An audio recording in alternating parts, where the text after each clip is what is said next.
반갑습니다. 저는 평범한 50대 초반의 가정주부예요. 얼마 전까지는 조용한 동네 단독주택에 살고 있었는데요. 아이들 학원 근처에 괜찮은 아파트가 나왔더라고요. 사실 아파트는 공동체 생활이라 감수해야 할 것이 많다고 들었었거든요. 그런데 아이들도 이제 다 크니 학교 가기도 번거롭고 친구 만나러 가기는 불편해하더라고요. 아이들 학교와 학원도 멀어서 그간 제가 데려다 주곤 했었거든요. 그래서 2차저차 남편과 상의 끝에 그 아파트에 입주하기로 마음먹었습니다. 아파트 신축 공사가 완료되자 저희는 처음으로 아파트 생활을 마주하게 되었어요.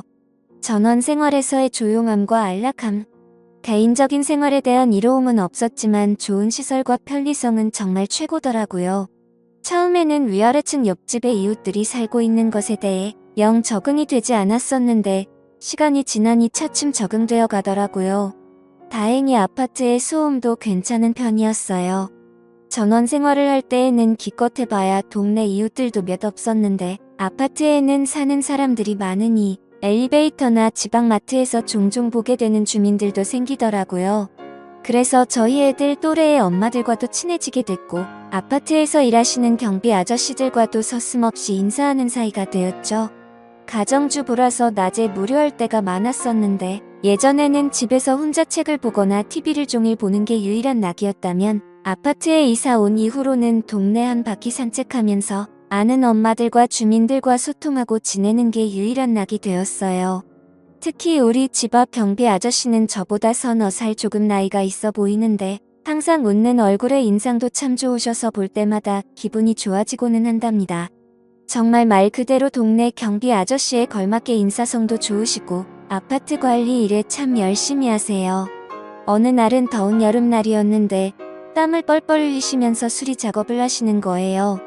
저는 마침 지방마트에 가는 길이었어서 음료수를 사가지고 와서 아저씨께 드렸어요. 많이 더우시죠? 이거 드시고 기운 내셔요. 아이고 뭘 이런 걸 감사합니다. 805 사시죠? 네 맞아요. 아이들이 거의 다 컸다 보니 낮에는 저 혼자만의 시간이 많네요. 그러시겠어요? 심심하시면 산책도 하시고 경비실에 오셔서 얘기 나눠보아요. 그럴까요?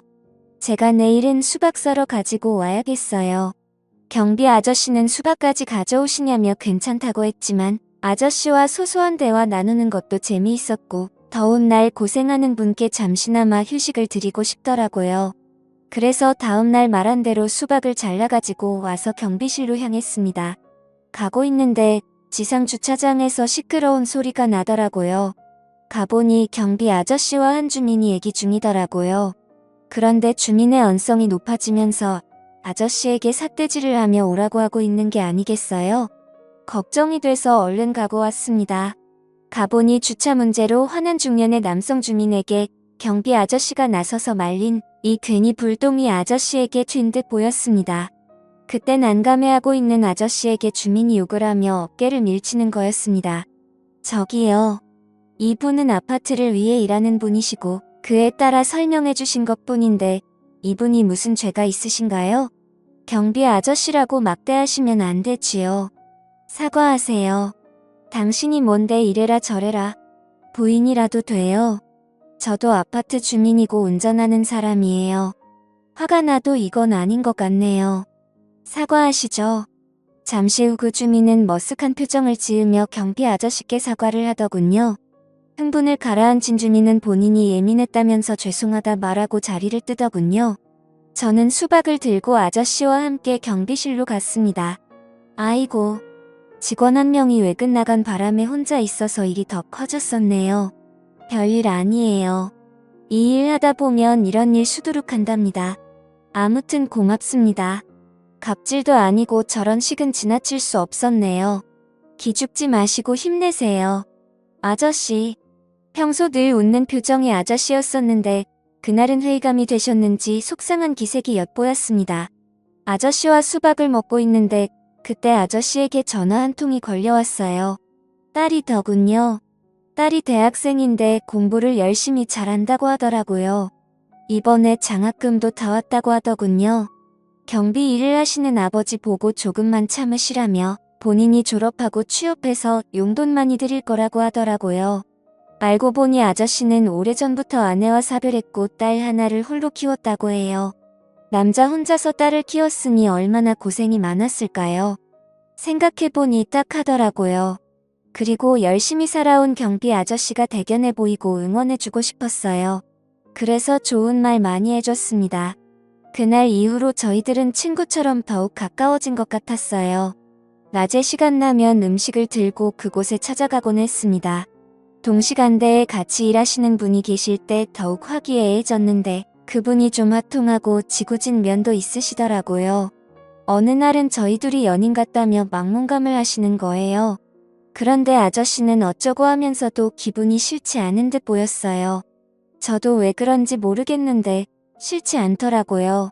그렇게 하루하루 지날수록 아저씨와 자주 만나다 보니 집에 있는 바깥 양반보다 하루를 함께하는 시간이 더욱 긴 것처럼 느껴지더군요. 하긴 우리 남편은 아침과 저녁 늦게 밥 먹을 때만 보잖아요. 요새 아저씨와 나누는 대화가 재밌고 그 시간이 너무 좋은 나머지 남편은 뒷전이 되더군요. 한 번은 남편이 조금 일찍 퇴근한다고 했었는데 아저씨와 대화하느라 시간 가는 줄 몰랐어서 깜빡 잊은 게 아니겠어요? 그래서 후다닥 집에 가서 대충 있는 반찬으로 저녁을 주기도 했네요. 남편에게 한 소리 들었습니다. 근데 남편이 바람났냐며 요새 제가 들떠 있어 보인다는 거예요. 저는 그런 거 아니고 앞으로 밥 잘 챙겨줄 테니 조용히 하라고 했습니다. 저는 그때까지만 해도 그냥 단순히 좋은 친구 한 명 생긴 거라 생각했거든요. 그런데 사람이 마음을 한번 먹으면 확연히 달라지기도 하는가 봅니다. 문제 그날이었어요. 제 마음속에 진심을 확인하게 된 날이요. 남편이 출근을 하고 11시쯤이었을 거예요. 어느 때처럼 마침 뉴스를 보며 청소기를 돌리고 있었어요. 그 전날 청소를 안 해서 그런지 먼지가 유독 쌓였길래 베란다 문뿐만 아니라 현관문까지 살짝 열었었죠. 그런데 그게 화근이었네요. 이상하게 인기척이 들려서 현관 쪽을 바라보았는데 정말 기겁을 했네요. 전단지를 돌리고 있던 어떤 한 남자가 슬금슬금 현관 안으로 들어온 거예요. 그런데 단순히 호기심이었는지 다행히 제가 소리를 지르니 바로 뛰쳐나가더라고요. 새 아파트이고 공동현관 비밀번호도 있는 집인데 누군가 들어올 거라는 건 상상도 못한 일이었어요. 저는 너무 놀라 주저앉았고 잠시 후 경비 아저씨에게 호출을 했어요. 아저씨는 괜찮냐고 하면서 저희 집으로 달려오셨어요. 아저씨는 아무 일 없어서 정말 다행이라면서 그 남자 얼굴을 확인했으니 다음에 출입 못하도록 주시하겠다고 하더라고요. 아저씨의 말을 듣고 안심이 되면서 눈물이 쏟아졌어요. 그러자 경비 아저씨는 저를 위로해주다가 갑자기 저를 좋아한다며 제게 고백을 하더라고요. 사실 저도 그 아저씨가 마음에 있었고 그 상황에 저를 위로해주는 모습에 더 마음이 가고 말았죠.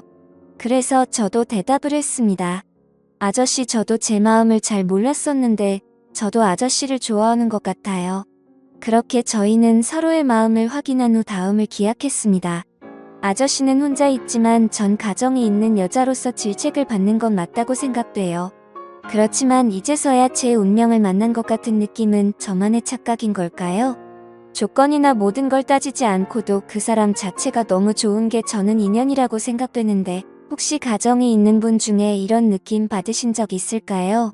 지금도 제 머릿속에 박한 남편은 한 개도 생각이 나질 않아요. 온통 아저씨만 떠오르고 제가 정신 나간 건지 그냥 연애하는 기분을 느껴서 그런 건지 정말 여러 의견 듣고 싶네요.